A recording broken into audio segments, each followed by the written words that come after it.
Hello, all, and welcome back to a new episode of Movies and Us, a weekly gathering place filled with conversations about movies, stories, and connection. My name is Jennifer Hahn. And I'm Sarah Callan. And today we are going to be reviewing the big blockbuster of the year, Avatar: Fire and Ash. And we are joined by two of our favorite podcasters, film reviewers, Kenny and Zach. They've been on the pod before, but gosh, we're so excited to have you both back. So do you guys want to introduce yourselves? Yeah, so I'm Kenny Sparks. I am from Philadelphia. I don't know why I'm saying that like it's relevant, but we're just so happy. I'm going to speak for Zach. We're happy to be back. We absolutely love spending this time with you. You know, I'm the leader of this film club. You know, I invented it. It was my idea. Actually, it was all Zach. But yeah, like I said, I'm excited to be here, and let's get into it. Yeah, I guess I'll say where I'm from too. I'm from Brooklyn, New York. So if I say New York like that, or say York or stuff like that, that's the accent. That's where you're getting it from. But yeah, Zach Goulbourne, formerly known as Zach Attack Reviews, like Prince, you know. And yeah, I'm part of the film club with Kenny. We go live usually every Tuesday. Back in next, January 2026, we'll come back and we review movies all the time. All new movies, spoiler, just like this. And I'm really excited to do this with these. Oh, we're so excited that you both are back. And gosh, we honestly, y'all's takes about films are some of our favorites and so deep, so insightful. So we're about to dive into Avatar, guys. Yeah. There's 3 hours and 17 minutes worth of content for us to talk about. So let's dive right in. Sarah, do you want to give us a IMDb summary for Avatar: Fire and Ash?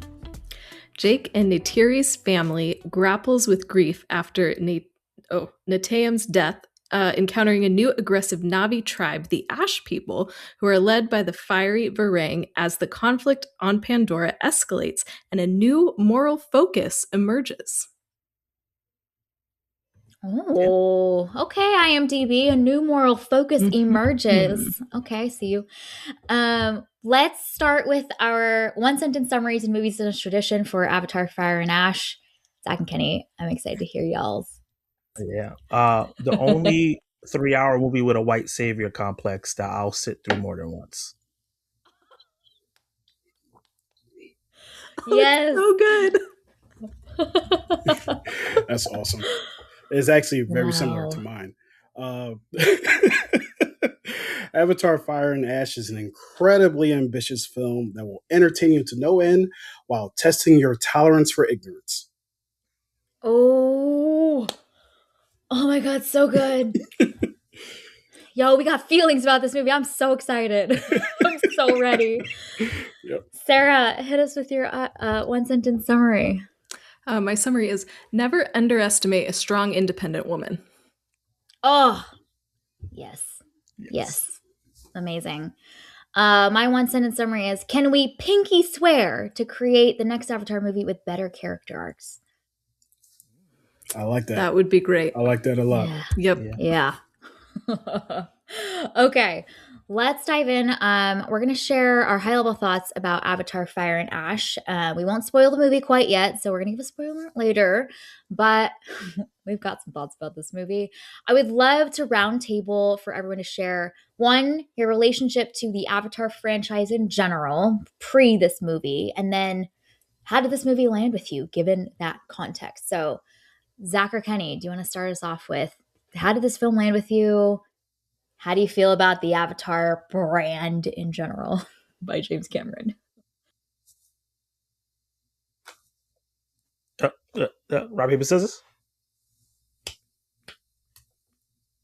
Yeah, come on, Kenny. Ooh, mind melding. Okay. Oh, are you imitating me? Y'all see it, Twin Flames or something. Oh, okay. This is incredible. I also don't think I would rather watch you two rock, paper, scissors for 3 hours and 17 minutes than watch this movie. So I'll go first. All right. So for me, when I first saw Avatar, the very first Avatar, I did see it when it came out, and I thoroughly enjoyed the film. And going into Way of Water that came out, 10 plus years later, I went into it having rewatched it the night before and feeling like, oh, this is not good. This is awful. And then I went into Way of Water and I had an amazing time. It was one of the best experiences I ever had. And I learned something about myself. What I learned was I, yep, what I, what, power of editing. What I learned was basically I will love anything that has a 1 hour plus final battle. Anything at all. And I've learned that through watching the Transformers movies that are awful up until the final battle starts. And I learned that from Way of Water, and that secured itself, I should say, with Fire and Ash. Because up until that point, I was having a good time, but I had a lot of things going on. So I did enjoy myself overall with this film, but I don't find the Avatar films to be movies that I will ever watch again. They are one shot deals for me for sure. Rewatchability is on zero, going like from start to finish, because it takes how many hours to get to that hour long final battle, and everything at the beginning up until that point is sometimes fun, sometimes really good, a lot of times arduous. I could not imagine sitting through this to get to the end again. However, I did have a good time. My relationship with the Avatar series is a lot different. So I didn't see the original film when it came out in 2009. I wasn't a cinephile back then. I was only watching pulpy superhero movies at the time. I didn't watch international films, anything other than that. So I didn't get to Avatar until the year that Way of Water came out, and I watched it the Thursday before Way of Water came out, so I could like know what's going on. And for years, I heard, "Oh, this movie's trash. It's garbage. It has no plot. The character's not memorable. It's just Pocahontas and Fern Gully with blue people." So I went into it watching it like, "Oh, this is gonna suck." So my arms were folded and impress me. And then halfway through, I was like, "I love this movie. Oh, please don't kill anybody." And I was like, "This is amazing." And I had a similar experience with Batman Begins and Dark Knight, where I didn't watch Batman Begins the first time. And I was like, "This is great." And then I watched Dark Knight. I was like, "Holy crap."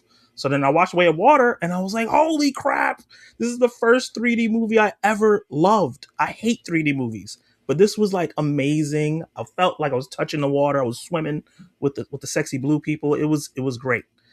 So I was really, really excited to get into Fire and Ash, because the Ash people felt like it was going to bring some darkness. And they brought a little more darkness and a little sexy into this one. And I had a really, really good time. All right. Wow. We've kind of covered many different dimensions of what this film, this franchise has to offer. Fascinating. I'm so curious to double click into some of the things that worked or didn't work for you both. Sarah, I'm curious your thoughts about Fire and Ash, because you have some feelings about the Avatar brand.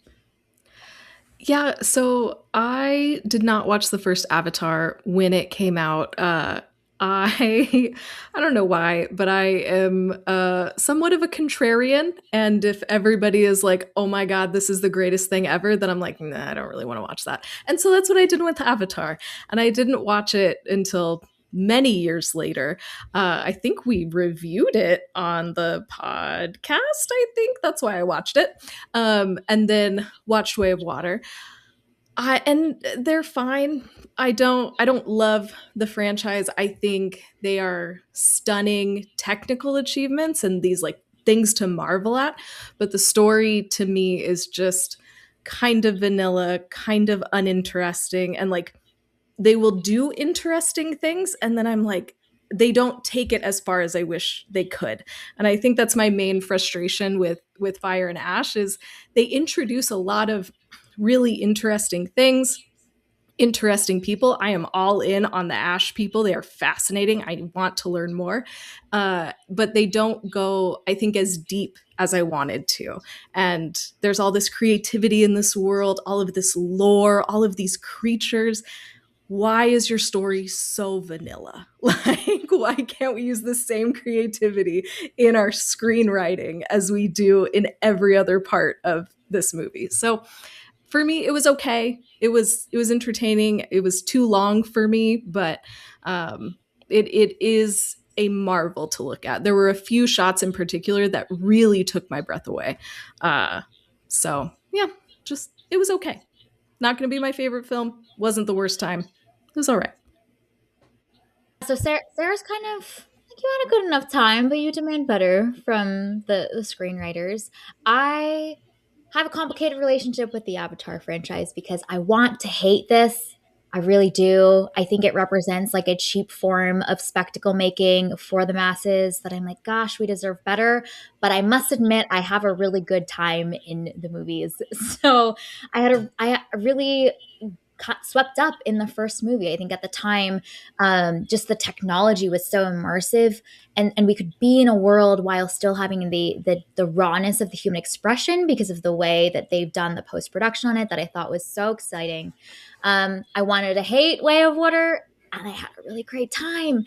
I think that Way of Water, in retrospect, does a lot more interesting things for the characters that, in comparison with Fire and Ash, I really appreciate Way of Water a lot more than I did at the time, seeing what they did with Fire and Ash. I think that it pushes the boundaries and tests our characters in really interesting ways.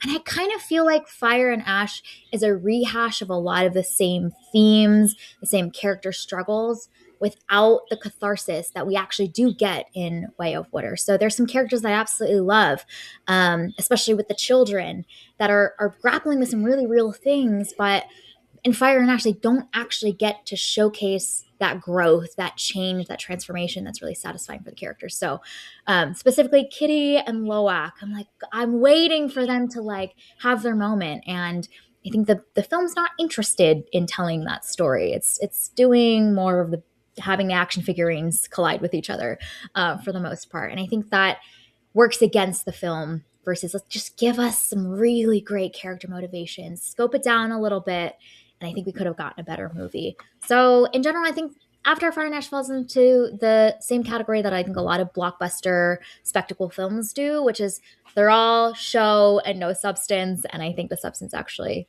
is a really strong part of what makes the spectacle really exciting and emotionally satisfying. So, yeah, we're gonna have lots to talk about. So, Oh, absolutely. if you haven't seen After Fire and Ash, this is your spoiler alert. We are diving fully in because there's lots of plot points, lots of choices that the film makes, and we got to talk about them. So let's dive right in. I'm curious for both of you, what are some of the things that either worked really well that you were surprised by in Fire and Ash, or was a gap and maybe a disappointment that you're like, gosh, I thought that they could have done something more with this. What stands out to you? So one of the things that absolutely stands out to me is something that worked rather was Varang. The character of Varang did work for me, not just because the internet is finding her very attractive, which is a whole nother conversation in and of itself, but because she was the only person of the Ash people who I actually found to be compelling, who I actually found to be in some ways I don't want to say it like this, but intelligent, someone who can actually make decisions for herself. And she seemed to be the only person that they were interested in telling that particular story for, especially in the way that the movie kind of ends with her by herself, just kind of going away, and I'm sure she'll come back. So there's no concern about that. But I thought that she really worked from a design standpoint, from the actresses or the voice actors. Voice work was incredible. Like everything about her was really great, except for some of the things that I guess we can talk about in the negatives. I guess we can talk about that now. When I talk about Varang and her people, the Ash people, one of the things I found to be a real big problem for me, and I don't want to start negative, but this is where I am, is when you look at the Navi people who Sully's crew, you look at their crew and the people who they rock with, all of them are very, like I said, intelligent, very understanding of who they are. Don't come off as the stereotypes that we often see with clearly Native American characters. But when you go to Varang's gang, it's like, hey, let's turn those stereotypes all the way up. And I was just kind of like, hey, we can make an antagonist group who also have the same kind of intelligence as the people who are the good guys, but they just believe something different. You don't have to turn those stereotypes up to say, hey, look at the bad guys, because now you're delving into those age old things that a lot of people are like, ugh. Even in the first movie, when the first movie came out, it was kind of like, hey, like Zach was talking about with the Fern Gully and all this other stuff, like, hey, you're doing a lot of Native American stuff and it's kind of ignorant, blah, blah, blah. It was. But now I come to the Ash people and it's like, it almost feels like James Cameron's like, yeah, so I did my best to make these Native Americans, these Navi, real people, but I'm going to just put everything that we are not supposed to be doing, pardon me, AirPod, into the Varang gang, the Ash, and that was the main issue for me with this movie is you could have made them equals, but differing opinions, and yeah, so I'll stop there. What really worked for me was my baby boomerang. You know, I am one of those internet people who find her very attractive. But no, but Charlie Chaplin's granddaughter and her body language was fantastic. It makes sense, just in her blood. And I think she did a great job of making the character feel intelligent, sexy, and that's the reason why a lot of people are saying that, but also scary. Sometimes you can't do both, and she did a really great job of seeing intelligent and a great leader, and that worked well for me. And she led all these other Ash people who I wish we dived a little deeper into more characters within that group, but they didn't have that much screen time to do that. It was more focused on her relationship with Quidditch, or however you say his name. Quarch. Quaritch, yeah. Yeah. And I really wish we dived deeper and showed like more personality and like what it looks like to be living by a volcano. But I really like what they brought to the film, the darkness for the Avatar series at least. It made it feel like, whoa, Disney's letting them do like coke on screen and being naked and doing all this stuff. Okay, James. James is like, I gave you $2 billion films. Let me do this. And I really enjoyed that. I really like that they were such a big juxtaposition to the Sullys because, or yeah, the Sullys, that's their last name. Because they're so like pure and nice, and we're saving the whales, and we're doing all the nice saving things. So then we have this other side of people who are disenfranchised in a way where like I like the religious aspect of it, like the God that we are supposed to be believing in is not here, and I'm going to take it upon myself to help my people. And we're going to take what we need because you people who do believe in this God didn't come help us. You left us to die. And they didn't even have to have that conversation. Just watching the movie, you understood why they were doing that. And I thought that was really well written. And I really love everything with Varang. Yeah, I think Varang is really like the highlight of this film. She is such an interesting character and different than what I feel like we've seen in the franchise so far. And so I just loved that like fresh personality. She's so fiery. I love a strong, independent woman. Yes, girl. She was a little scary with that flamethrower though.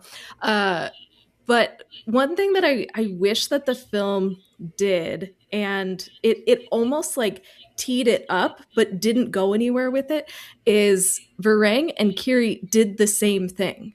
They both prayed, nothing happened, and then they made stuff happen for themselves. But the film never explores that similarity. Instead, Kiri just is able to go do it all over again and it's fine and everything worked out. And I just wish that the film was willing to spend some time in that complexity because I think that would have been really interesting to explore because these two characters did the same thing, but the film is just like, no, we're going to keep them going on their two separate paths. We're not going to explore any of this complexity here. Granted, it doesn't have time because we need to have the whole like military industrial complex fight again. So I think that there were so many opportunities in this film, especially introducing us to Varang and the Ash people, to explore different parts of this world, different parts of these themes. But the film just didn't go there. And I think that that's a missed opportunity. Yeah, I was really thinking about how the themes around faith is so prominent in this film. The faith that is answered and the faith and rewarded and the faith that is left having to deal with like unanswered prayer essentially. I thought that like Varang was arguably the most human character out of a lot of our protagonists that we're supposed to be following. Like, I think in the previous two movies, I really felt for so much of Jake and Neytiri and the grief they're experiencing for their people. But gosh, Varang's like desire to take things in her own hands and be a protector of her people is so relatable, you know? And I think that there's an interesting two sides of the same coin between Varang and Neytiri that I kept seeing, especially in the sequences when they're fighting each other. They both have this instinctual protective instinct, and it leads them to manifest in very different ways. But that root desire is, I've got to figure this out for the people that I care about that are in my flock. And when they're fighting against each other, it feels like a really tense fight sequence because they are equally matched, both in how they're wired, but also in how they fight as well. But I thought that that was a fascinating thing to explore too. So, Sarah, I think you were describing like kind of similarities between Varang and Kiri, but even a lot of the similarities between Varang and Neytiri, these strong women that have convictions, but in different things, faith in different things, I think is really interesting. Neytiri's crisis of faith throughout this whole film is really fascinating, but I almost feel like the film had too many emotional arcs to have to take care of. There's like Jake's, mourning of his son, and then there's Loak's like trying to prove himself. There's like too many things that the film couldn't really dig deep into any one of them. Varang was where Neytiri was heading, and I like that Mm. juxtaposition with her, how she was kind of being, I don't think racist is the right word. I saw like Zoe Saldana saying she was racist. I feel like that's the wrong word for what she was doing because that's more complicated, but kind of hating the sky people because of what they've done, which naturally makes sense. But like the path that she was going down, even to the point where in the movie, and we're talking about spoilers, where she kind of looked like Varang when she went to go save Jake. And then as Jake is about to go kill Spider, she washes off the Varang makeup and becomes slowly more like she was in the first movie. Because a lot of people talk about how the first film, she was smiling, she was laughing, she was joyful, she was a lot more innocent. And then as the movies progressed with her arc, she's just gotten a lot darker in terms of like where she's in a headspace. And in this movie, especially from the get-go, she's just so upset, which rightfully so. Her older son just got killed. A lot of people she loved got killed in that last movie, and she can't go back home. There's a lot of stuff going on at the same time. And then you have the Sky person here who's continuously bringing other Sky people to get problems, but there's always like, we raised him. So it's like a lot of complicated feelings. So I do think like she was heading into where Varang was at, but because she has a different upbringing and different support system, it doesn't seem like Varang has a support system at all until she gets Quidditch, or I keep messing his name up. Quaritch. Quaritch. He becomes her Jake Sully, but he's like the worst person to do that for her. So I like that juxtaposition that those two characters have, and I think that, I know we wish it happened in this movie. I think the next film will kind of see them go more head to head. I really wanted to root for Jake in this movie. I really struggled to root for him. I think he's so much more sympathetic in the previous movies, but I find him a little problematic sometimes in this movie. There's scenes where she's expressing a very real outburst of emotion and concern and whatnot. And it kind of gaslights her a little bit. He's like, well, you're never going to accept me because I'm a human and I'm a sky people. I found like a lot of his choices with his children, and I understand he's processing so much too, but he's our main protagonist. And I think that like I felt my loyalties torn in so many different directions with so many of these characters. And really, I think focusing on a smaller number of characters to really deeply invest in and have that struggle, have that family dynamic of them misunderstanding each other would have helped this film be stronger. But almost like from scene to scene, I'm like, well, I can kind of understand how he's feeling, and I can understand how she's feeling, and I can understand how Loak's feeling. But who am I following and who's struggling? Who's trying to seek that transformation, that growth, the story's writing for them versus I feel like by the end of the film, especially in that big battle sequence, no character makes a choice that is significant for their personal growth. That I was like, I've seen how they've come up against this time and time again, and this is the breakthrough that they've been waiting for. And I feel like we got that more in the first two movies.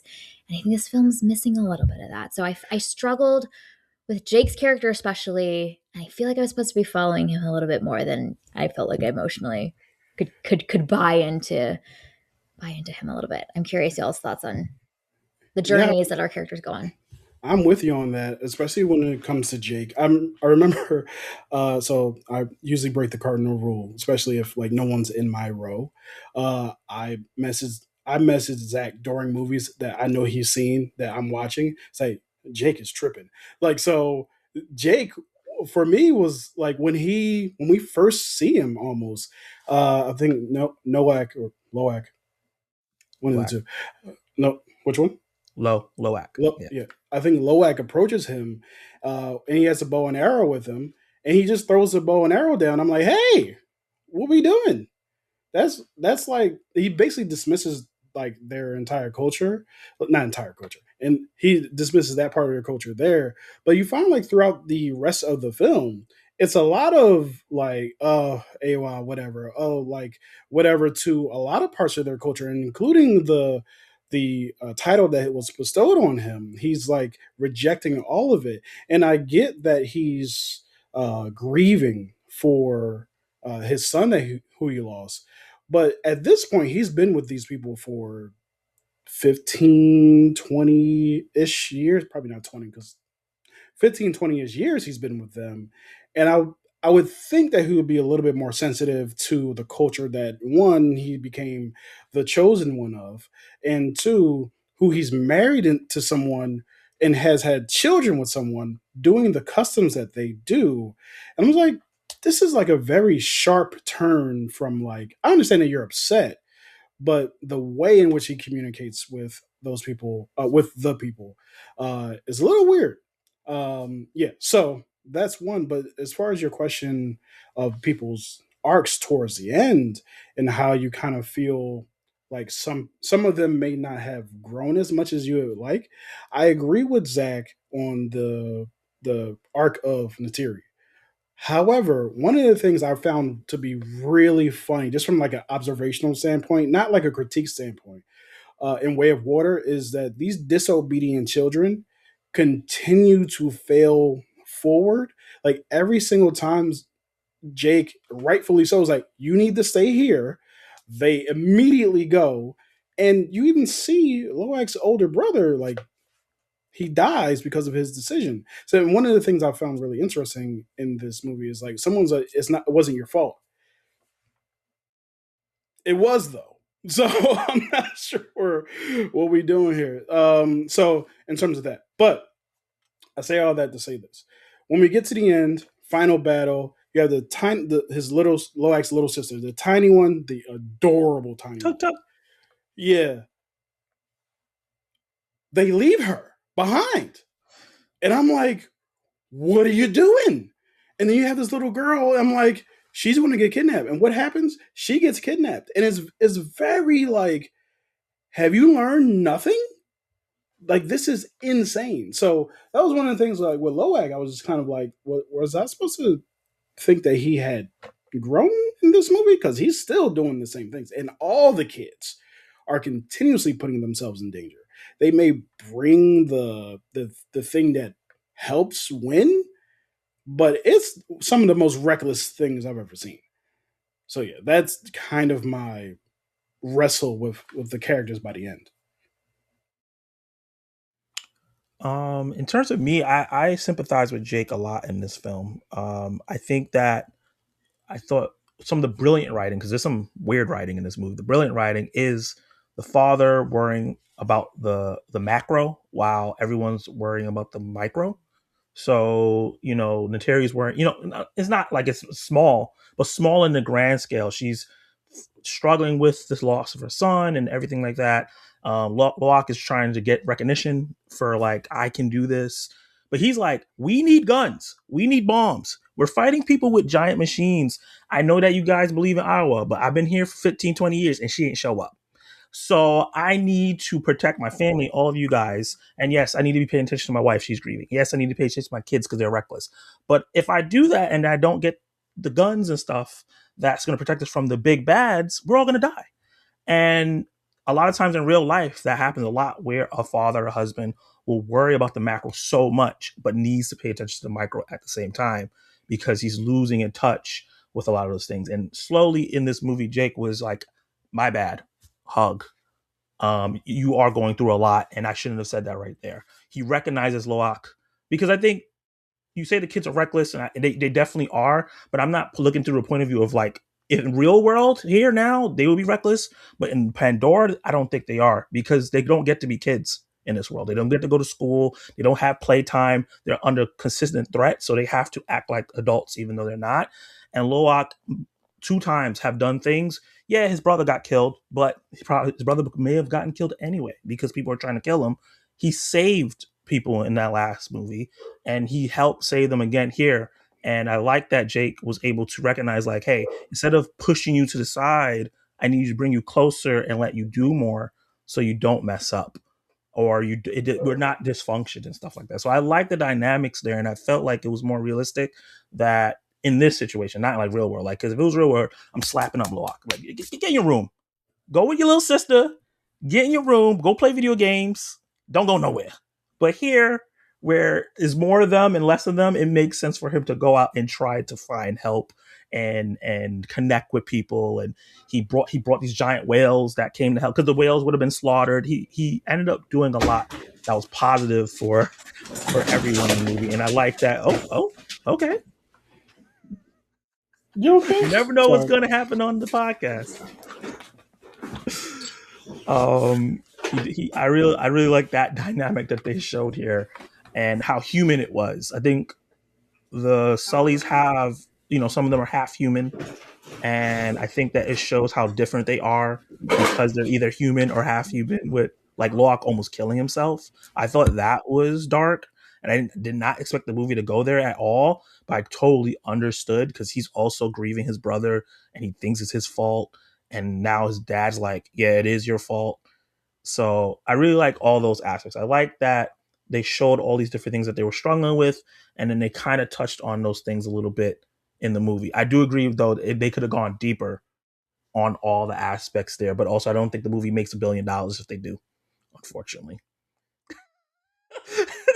people don't want deep when they go watch Avatar. They want to see pretty colors. They want to see the Sullys fight together and then make it out of that. They don't want to hear me struggling with my religion. They're like, oh, cool, but go kiss your wife. Mm-hmm. Zach, I disagree. The story of our Cinnabro life. Yep. No one wants to watch you guys agree. You know what I mean? Like, we want give us juice. Some spice. Yeah. So I definitely hear what you're saying in terms of like some of the that these kids do have to kind of grow up in a world that has not allowed them to be children.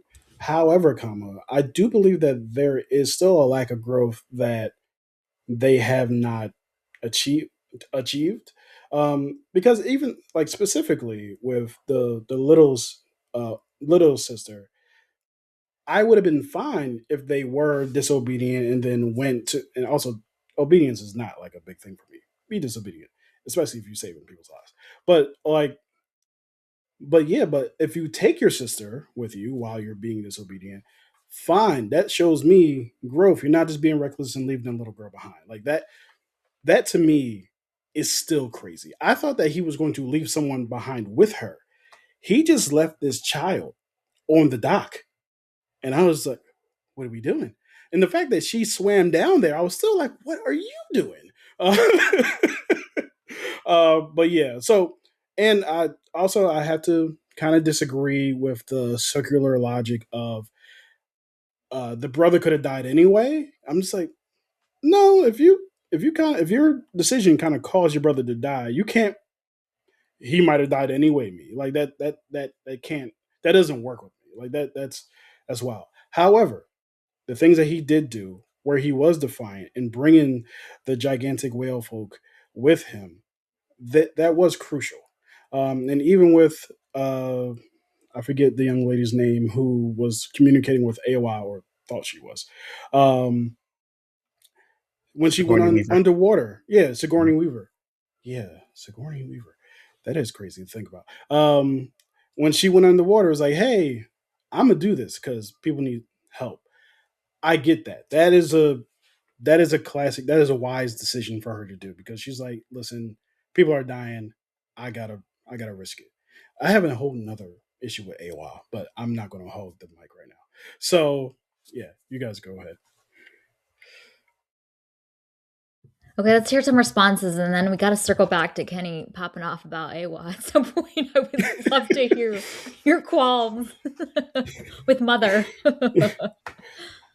Well, just to tack on, because I think I fall maybe a little bit more into Kenny your perspective, which is the stakes that have been set. I think the film don't actually use. So for example, with Curie, they say if you go down there and you're not ready yet to connect with Mother again, it is dangerous for you. Like you could die. And so when she's swimming that there down there, I'm like, wow, this is an amazing, beautiful sacrifice potentially that she's willing to make for her people to call upon Iwa, knowing the stakes that that has for her life.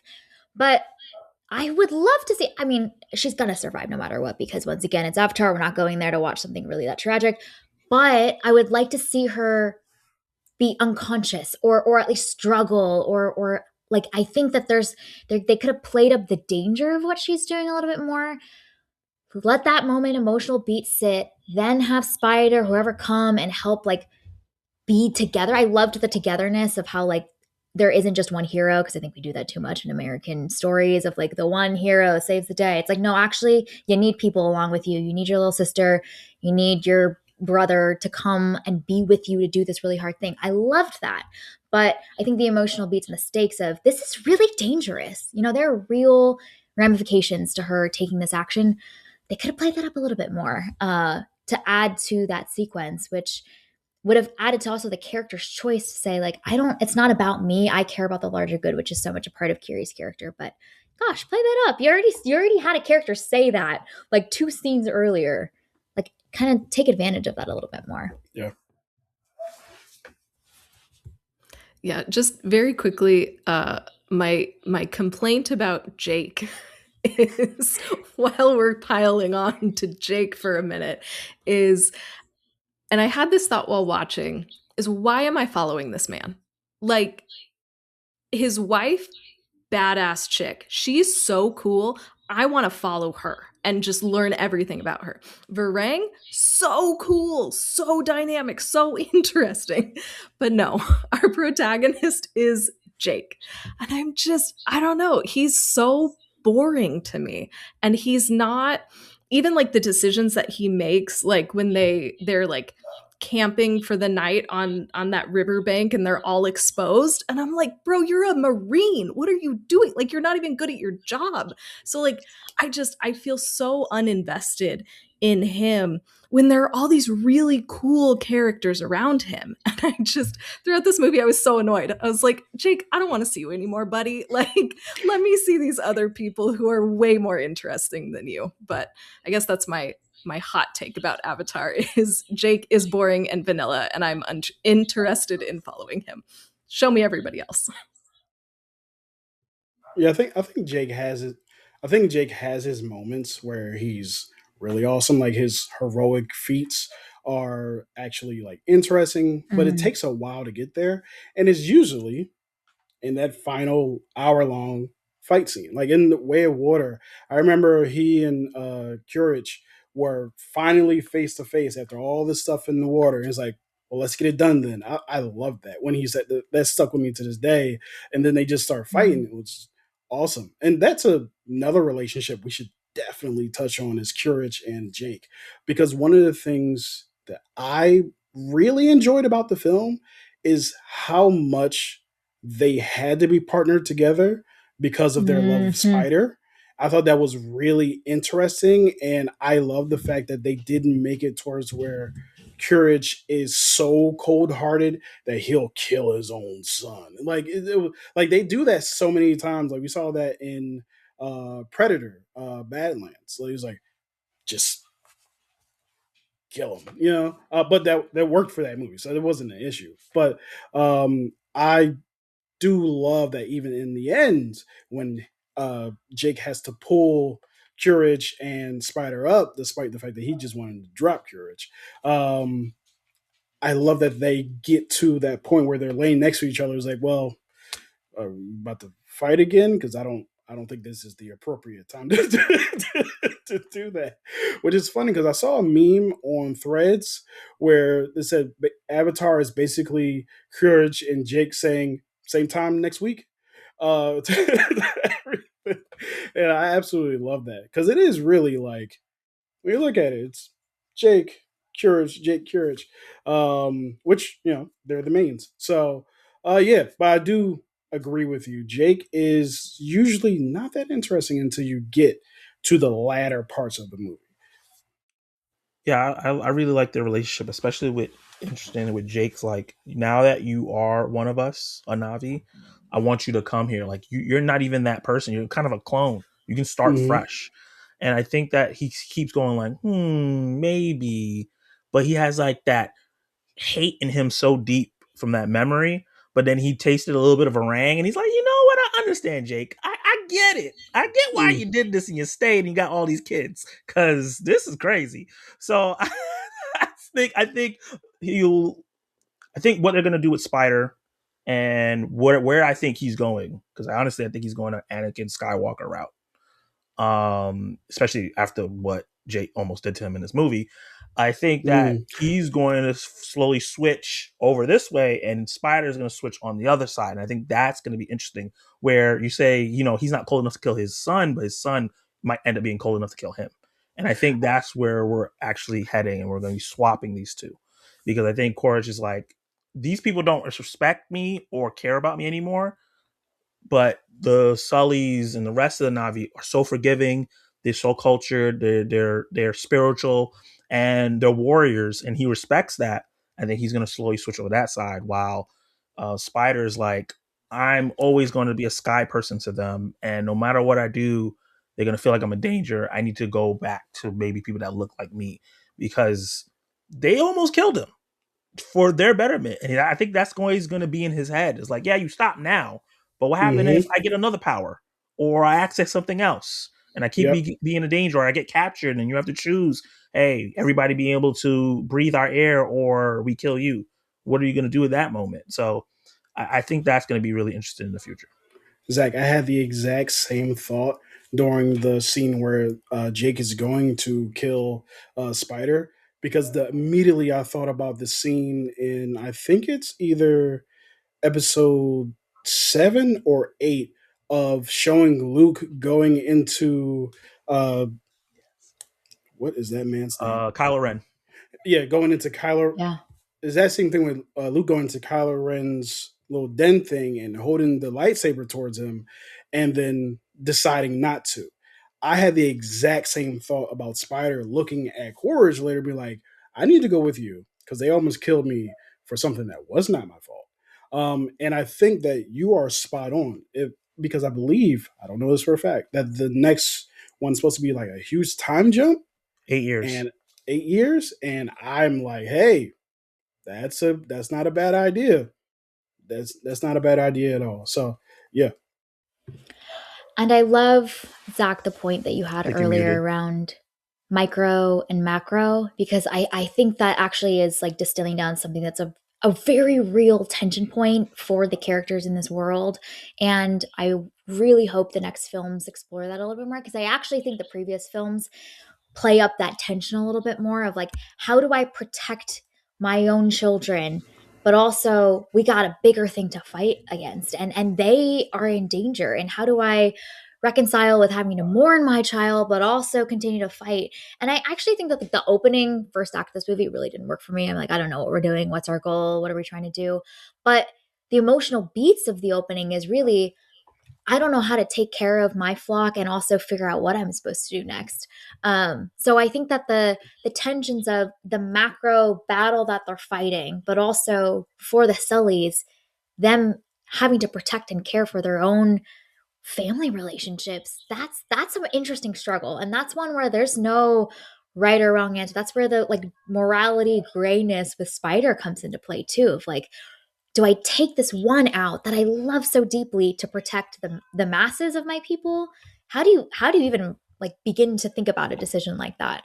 And I think that there needs to be real stakes with choosing to let Spider live, and for them to still ultimately say that was still the right choice and we're gonna find a different way, but we can't just clear the consequences of that either. So that micro macro point I think is really interesting that you're bringing up, that the previous films explore, and is an interesting morality tension point for us as the viewers to inhabit. And I do think there's a lot of complicated things going on here with this story that people don't give it credit for because we're like diving into it. And I do think Jake, especially with this movie, he has been with the Navis at least 15 years, but he was a human way longer than that. He probably was like 40, 45. He looks like someone that didn't believe in religious stuff. So he comes here and you keep telling him about AOI. It's like, yeah, I heard about Christ on earth. I'm not trying to hear about this new one over here. I just need to do what I got to do. And I can see his like, I want to save as many humans as possible because that's what it feels like. He wants to save Spider. He wants to save the other guy, but also protect these people because they accepted me. And I feel like eventually that is going to be like a point where he's either going to get outcasted or something like that. It's going to cause him to die, or something's going to happen because he can't make that choice to either I'm a Navi, I'm not human anymore, or I'm in this body but I'm with the humans. He's trying to have both, and eventually I think something's going to happen where he can't have both. And I would love that wrestling. That would be interesting to watch. Yeah. Like if he can't have both and he has to choose one or the other, what is he going to do? Like I would love that. That would be something that you could really sink your teeth into with this character. That'd be great. Yeah, I'm with that because one of the things that I would say to Jake is, how did you get into your body again? Weren't you set at the feet of the tree of Awa and they combined your mind with the body that you were separated from? That wasn't the scientist, that was Awa. She was all the people were doing the Awa dance, and then your brain is in this body. So I get that you're struggling with that faith overall. But there's been some miraculous things happening for quite some time right in front of your face, or I'm sorry, to your own brain. So that's kind of the struggle there. But I would love to see that like on film for sure. Kenny, I'm curious to hear some of your thoughts about AWA Let's talk while about it. we're at it. Let's talk about Awa. Awa is probably the person where I was in the theater messaging Zach the most. It's like, hey, what is happening right now? So one of the things that I really struggled with in this movie, from a not from a critical critique standpoint, but just from like I'm engaging with the characters. So I'm like, hey, what are you doing? Because I find that a lot of times when people engage with the characters, others can take it as critique of the film. It's like, no, I thought you wanted me to engage with the characters. They're acting crazy. I'm going to say that they act crazy. So Kiri and Awa's relationship in this movie is frustrating to me because one of Mhm. the things that happens is you'll see Spider get imbued with the power to breathe, which I thought was really interesting and a great way to cause more new conflicts. It's like, hey, if they get that ability to breathe on the planet, that's game over. That's a wrap. I love that idea. However, Awa shows up at that point, and then she says, "I, what do you guys want from what's up? I, he can breathe now. You guys, you want something else?" So Kiri is praying to Awa. She's down in the water in the depths of the sea. Other people are joining her. They're joining the tails from the back of the head, and all this is happening. And I'm like, they're literally saying, "Hey, Awa, the people are dying." And I'm like, yeah, Awa, the people are dying. Like, what's happening here? Like, what is your problem at this point? So I'm like, I don't get it. You saved the boy, gave him the lungs, but you're not showing up for this huge battle on this planet. Like that's crazy. And then they got to crack into the tomb or whatever that thing was, and go see the AY baby face. First of all, someone told me it was a baby. I had no idea it was a baby. I thought it was just a regular face. Yeah. And when the face turned around, I first reaction, AY has a face. What's happening? Like I was really was like, what? And the face, I don't know if it was just me in that moment, all the 3D. The face looked more human than Navi. I was like, what's happening? So yeah, they had to do all of that just to get AY to help. And basically AY was like, here, damn, I'm tired of y'all asking me. And I'm just like, I'm confused about this relationship. What is happening right now? So yeah, AY, I don't I don't understand why she's so choosy. But yeah, what did you guys have any kind of similar reaction to AY's lack of the people are dying? I can't hear you. I'm sorry. Yeah, I was confused too cuz so I think I may have misinterpreted what happened, but I think that Kiri did all that with Spider herself, not with Awa, which because doesn't she say something like Awa didn't show up, so I did it, and then that's why Awa is mad at her. But the point still stands of like if all the people are dying, you're not gonna respond to all the people because you're mad at this one person. Like why is Kiri Mm-hmm. so special is what I I don't understand, and that's what I was asking kind of the whole time is like how does she have the magical superpowers to make Spider be able to breathe here? How does she have the powers to make Awa stop listening to an entire people who are crying out for help? Make it make sense.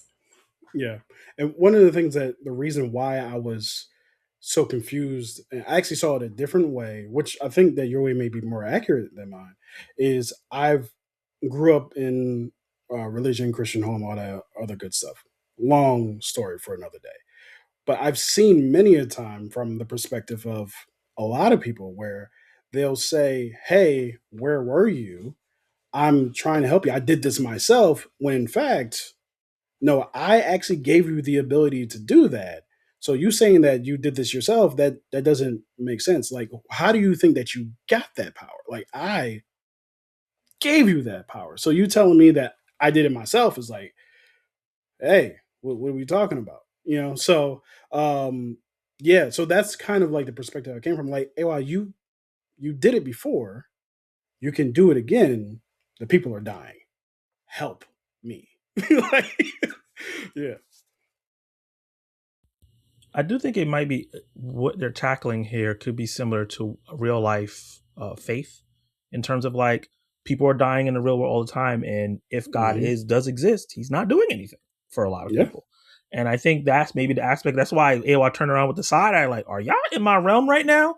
I think it might be a situation like, "I created this. This is an ecosystem. Y'all need to do your own thing. I gave y'all the tools and the magic and all that stuff. Hmm. Figure it out. I'm not trying to come save y'all every time someone invades. Like, come on." So that's why she looked at her like, all right. And I think the human face thing, I think Awa is the planet. I think Pandora is Awa. And I think that is just how, when people see her, they perceive her. I don't think Right. that's actually what she's going to actually look like. I'm hoping. Because if she's a human, James Cameron, we're going to have some fisticuffs. Mm. Or it better be a really good explanation. Yeah. Like this was Earth the whole time, and the humans that coming here left and went somewhere else and coming back. It better be something like that. You But find I out do think it's a Sigourney situation. Weaver is AY at the end. That could be a situation. I think maybe also she tried to tap into AOI multiple times and get kept pushing out. Maybe AOI don't want halflings in her at all. And that might be the situation where she's like, "You're not pure Navi." And Spider also is not. And it wasn't until Tuk Tuk came and it's like, "All right, I guess I got half a Navi. I guess that's okay. But yeah, y'all can't do this again." I think that's what's going on here. I think it's a situation like I don't like people who are not of what I created in my space, or I don't Hmm. even want any of you guys here. I set you out here. live on your own, do your thing. I'll drop in and give you some tools here and there, but don't talk to me. So Awa is an introvert, is what we're learning. That was the Yes, introvert side eye. Awa Why needs are you her in my house? alone time. she took her Awa sweet side eye time. kills me. Awa also knows math, so she knows like we got half avatar, we got half the other avatar. So all right, fine, I'll answer today. Answer that. Yeah. She knows her fractions. It's very good.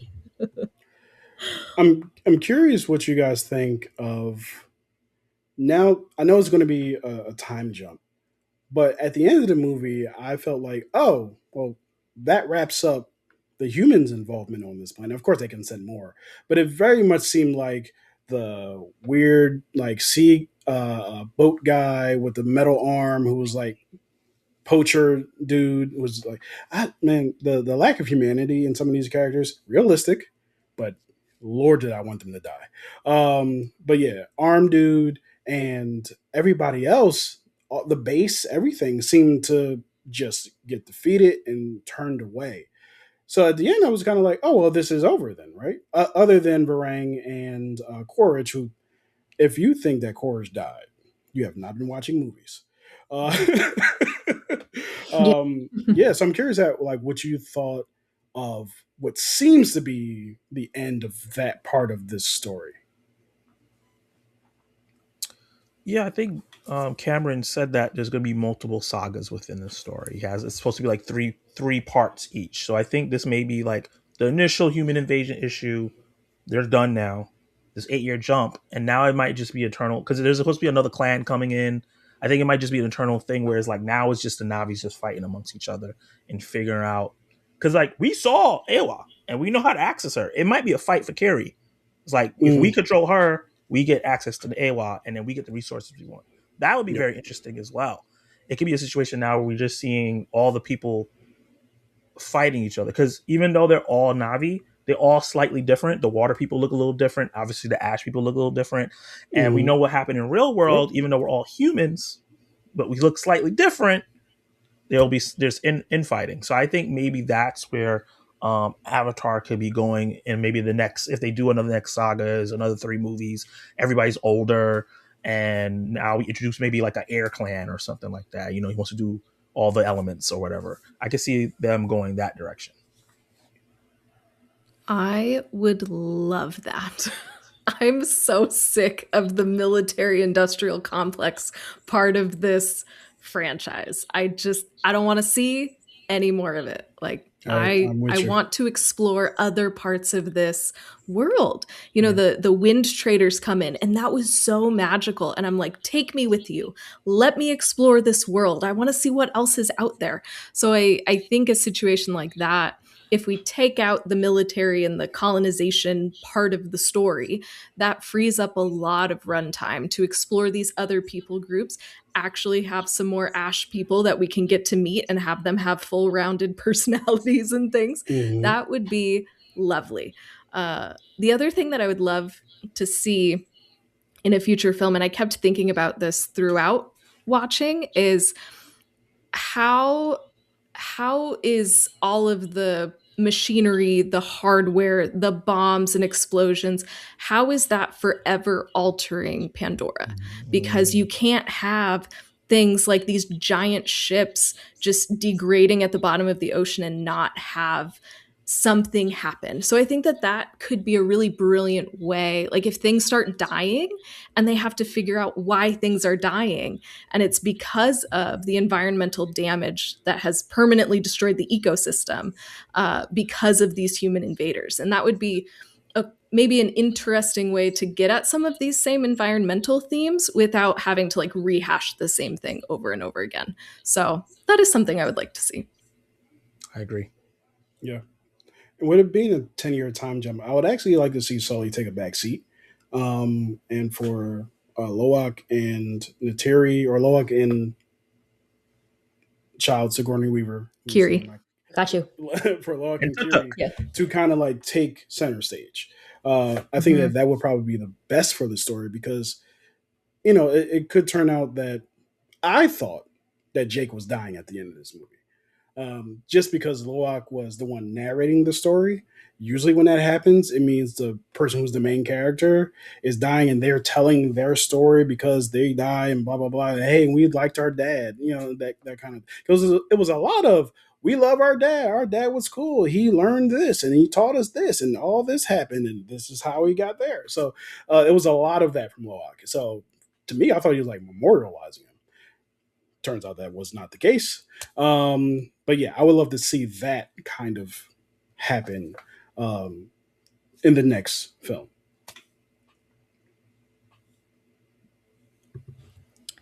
Yeah, I find Loak's character so interesting. He was the most interesting character to me in the second movie, Way of Water, and I'm like, gosh, they could have done more with him in this film. Um, I am going to take a different stance, which is that I get we want to be done with the Sky People. However, I think that Avatar is a story about identity and who you believe you can become given where you've come from. And I think that is a significant part of Sully's character, and whether that's explored in Jake Sully or it's explored through Loak as he's having to figure out who is he, knowing that he's so similar to Jake in so many ways, which is very interesting with like the generational family storyline that's being told here. Their wirings, their impulsivity, their tendencies are very similar. But I love the idea of like I want to become something different. I want to transform, but I have to deal with everything that I also come from. I think that's very interesting, and Neytiri being so deeply rooted in that new identity, that new way of thinking, that new mindset, that new philosophy, being kind of the guiding light, I think is a fascinating way to tell the story of transformation, really. Like Jake truly believing and shedding all of the things that he has tendency towards from his human past, from the ego, from the pride of being a human, and really embracing his full Navi self. And whether that's in his story or if his children's story, and that's his legacy, whatever it looks like. But I think Avatar has always been a story about identity. So I love the idea of not having the big machinery and all that, but I think we need some sky people here to ground us somehow into. They're kind of our window into this world, anyway. That's what I want to see. All right. Any other last thoughts about Avatar Fire and Ash before we wrap? Any shout outs, hopes and desires for the I get, next?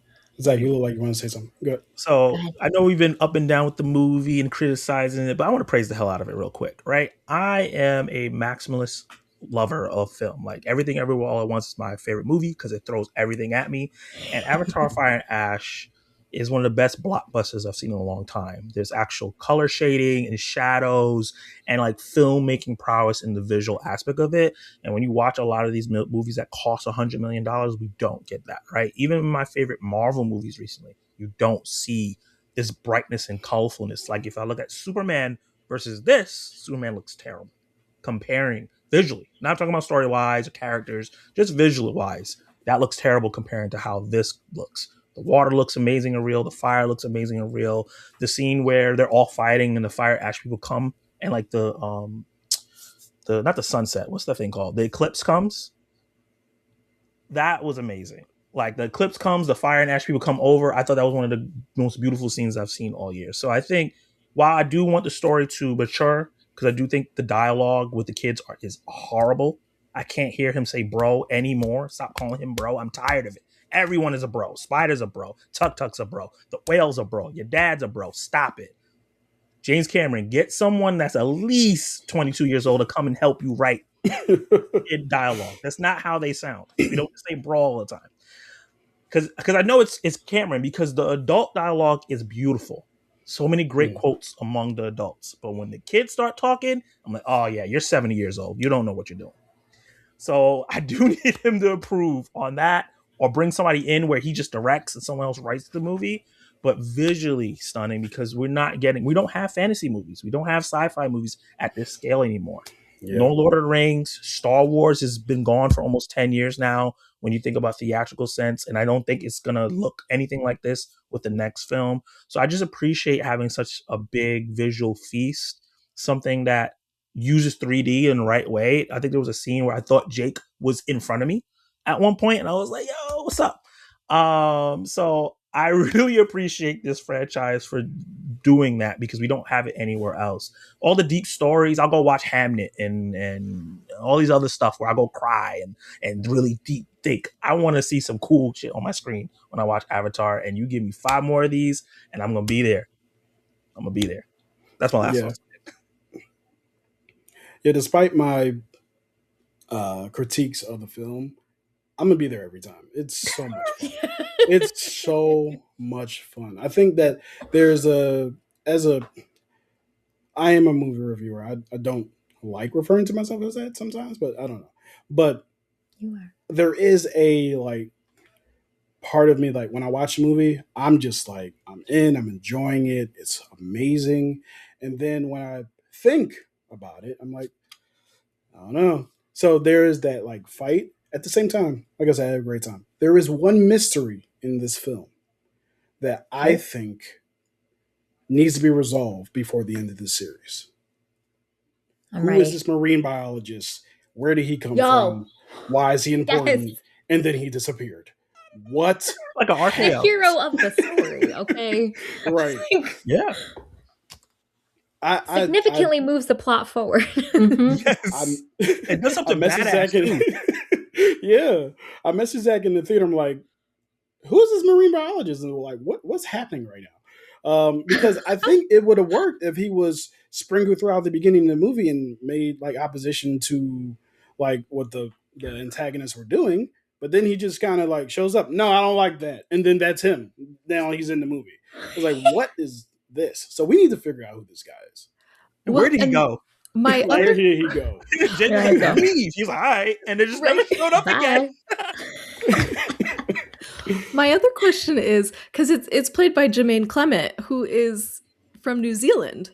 So Oh. then why did we make the character American? We got a bunch of people with other accents from around the world. Yeah. Why couldn't Jermaine be from New Zealand? And the Sky people are not American. They're just No. from Earth. So it could be Yes. anybody.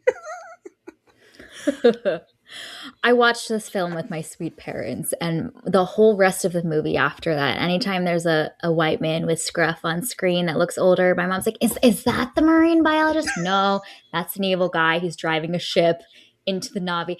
Oh, okay. Next scene, there's another dude that looks like he's got a beard. Is that the marine biologist? So we know there's a screenwriting gap when my sweet mother is like, I love that character. What do we do with him? Why is there no more story? Speaking of that, the guy with the robot arm, I was so satisfied when he died because when he showed yeah. up, I was like, he's still alive? Hold up, no. I said it out Right. loud in the theater, and my friend was like, shush. I was like, no, why is he here? So then when he got that death, and I hope, because we didn't see him die technically, right? I hope to God he doesn't pop up the next time. If he's here 8 years later with 2 robot arms swear. and a slash on his face, I'm I fighting swear. James Cameron. I'm just saying. I swear. I'm just saying when the next one comes Yeah. out and we see him on screen, I will hear your screech from across the country reverberating. Zach. Oh, so good. No, but I'm glad, Zach, that you made sure to give space for that point around the world building, the fantasy that's been created. It was really special to go see this with my family that I don't get to usually see movies with, and I would look over and just they would audibly like wow and escapes their mouth, just eyes and grinning ear to ear, eyes aglow. And I think that's the magic of movies, to get to be in the place and spectacle of another world and just escape there and go on a whole adventure. Like that's pretty magical. So he successfully, James Cameron, has done that. We want some better stories, but we'll gladly visit every time to our favorite planet. Yep. Mm-hmm. Yeah, it is an absolutely stunning film. And even though I have a lot of like misgivings about the story and issues with the characters, like this is a film that you need to go see in theaters. Like my Yes. TV at home is a good Yeah. TV, but man, you cannot compare to what you experience in the theater. So this is definitely worth it. And one of the most satisfying parts of the film, I think, is when all of the whales come in and they're like busting the ships and stuff. I was so excited. I'm here for these whales. I love them. I want to see so much more of them. And seeing them take out these dudes was just, it was the best. It was so satisfying. So It was so much fun. it Yeah. was great. Mm-hmm. My personal favorite are the squids, the like deranged squids with We the have to fangs. talk about that. Love those. I would love They a pack of scared the those hell out just of in me. my back pocket. It turned into a horror movie. They Yeah. scared the hell out of me. Those pincers, I was like, please. And you just Terrifying. like stuff is happening. We're not even focused on the squids no more. Like stuff is happening with the Sullys and stuff, and you just see squid just taking out people in the background. I'm like, this is amazing. Yeah, it was so cool. I was focused on the squids. I was so invested in Yeah. them. I was like, the Sullys will be fine. Let's look at the squids. That's a good turnaround with because like in Way of Water they were so dangerous, right? And we Yeah. got a little bit of that in here, but it was a big focus in Way of Water. So then to come back around and help, I love that. Very cool. Very cool. All right. Well, this is a good note to end on for Avatar Fire and Ash. Great time at the movies, a great popcorn movie. You know, take the whole family. There's a lot here. It's a lot darker than you would expect, actually, but a good time to go and see spectacle and immerse yourself in this world. So this was our review discussion of Avatar Fire and Ash. As we mentioned, you have to see this on the biggest screen possible. It sounds like some of y'all got to see it in 3D as well with Jake Sully, like within arm's length. So truly the immersive experience. Thank you for listening to today's episode of Movies and Us. A big thank you to you both, Kenny and Zach, for joining, sharing all your takes. Amazing. We love it. We love having you guys on. Thank you for having us on. Absolutely. Where can people Ditto. find more of you on the interwebs? Follow you, your work, watch your videos, all that goodness. Please share. You froze, so I don't know. I'm pretty sure I won. Okay, All right, you win. I win. Yes, so you can find me on YouTube, Instagram, Facebook, TikTok, Threads, at Zach Goulbourne, Twitter, X, whatever you want to call it, depending on how old you are. I will be posting my takes and my reviews when I start back up in the new year on there. My next video is going to be my Zack Attack Movie Awards, or I'm going to obviously change that name. And you'll be seeing these beautiful people on there as well. They're going to be featured. I'm super excited about that, where I'm going to do like my own version of the Oscars. Because, you know, sometimes I watch the Oscars and I'm like, you got nominated the wrong movies. So I'm going to nominate the right ones. So definitely join me live at the end of January. That's my next thing. So I'm Kenny Sparks. I am on Threads at Kenny Sparks YT. You can also find me in the same address on YouTube, as well as another channel that I've started recently called It Can Be Whatever, but it's essentially my vlog channel on YouTube where I discuss ADHD and all the other things that I deal with on a day-to-day. That has been posted to it. I mean, I'm on a little bit of a hiatus until January. But when it comes back around, I cannot wait to share with you guys more of myself outside of the movies. And I'm looking forward also to the Zackies, since they're not the Attackies anymore. Can't wait for it. I'll workshop that name. You know, people out there calling themselves the Zackies. That's Hey, my pen name. I would gladly be a Zackie. We'll all gladly be Zackies, you know. I'm a Zackie. It's almost like being a Trekkie. Yeah. Well, you should have a Z emblem, Oh, like the communicators on Star Trek. Kenny, no. Hey, I know a guy. Thank you. My creative brain is working. Amazing. We'll include links to all that goodness where you can find more of Zach and Kenny and all of their content, all of their thoughts, opinions, musings, life on the interwebs in our show notes. So make sure to go follow them. They are amazing. And we can't wait to see, Zach, what you also choose to give out, because yes, the Oscars need to be rewritten a lot of times. So thank you for your service to humanity. Very good. All right, well, our name, Movies and Us, sums it up. We're all about movies and the powerful ways we connect with each other and the world around us. This podcast is about all of us and our shared stories. So everyone is welcome here, and we're so glad you spent time with us today. You can subscribe to this podcast on Spotify, Apple Podcasts, wherever you tune to your favorite shows. Drop us a rating or review, letting us know your favorite sequence from Avatar Fire and Ash. You can connect with us on Instagram, Threads, and Blue Sky at moviesandUsPod, or email us at moviesandUsPod@gmail.com. Check out our website, nsmedia.co, for the latest on Movies and Us and our other podcasts, TV and Us. We are part of the Movie Archer podcast network, so check out moviearcher.com to learn more. We'll be back next week with some more film reviews, so stay tuned on the feed.